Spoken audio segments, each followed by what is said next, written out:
पुरुषोत्तम दास टंडन। सत्य प्रियता। देश प्रेमी श्री पुरुषोत्तम दास टंडन सत्य के बड़े आग्रही थे।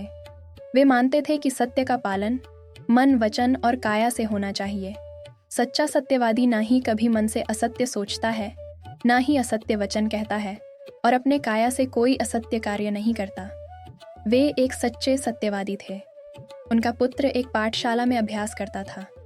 उसकी तेजस्विता की प्रशंसा केवल स्कूल के विद्यार्थियों तक ही मर्यादित नहीं थी, बल्कि पाठशाला के अध्यापक भी उसकी ग्रहण शक्ति की तारीफ करते थकते नहीं थे। पुत्र की मैट्रिक परीक्षा का समय आया, परंतु उस वक्त शिक्षण विभाग का नियम उसकी रुकावट में आ खड़ा हुआ। उस वक्त शिक्षण विभाग में एक ऐसा नियम था कि जिस विद्यार्थी की उम्र 16 वर्ष से अधिक हो, वही परीक्षा में बैठ सकता है। टंडन जी के पुत्र की उम्र 15 वर्ष थी, इसलिए नियम के अनुसार वह मैट्रिक परीक्षा के लिए वह योग्य नहीं था।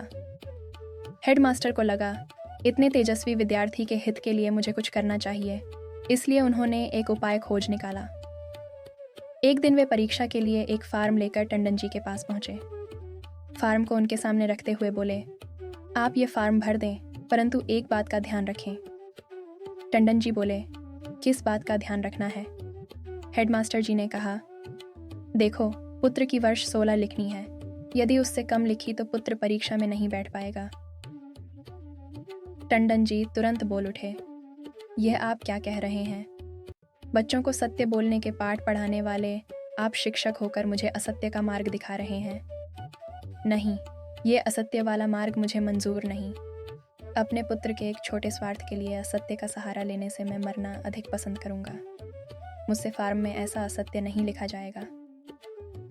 हेडमास्टर जी टंडन जी की सत्यप्रियता को देखते ही रह गए।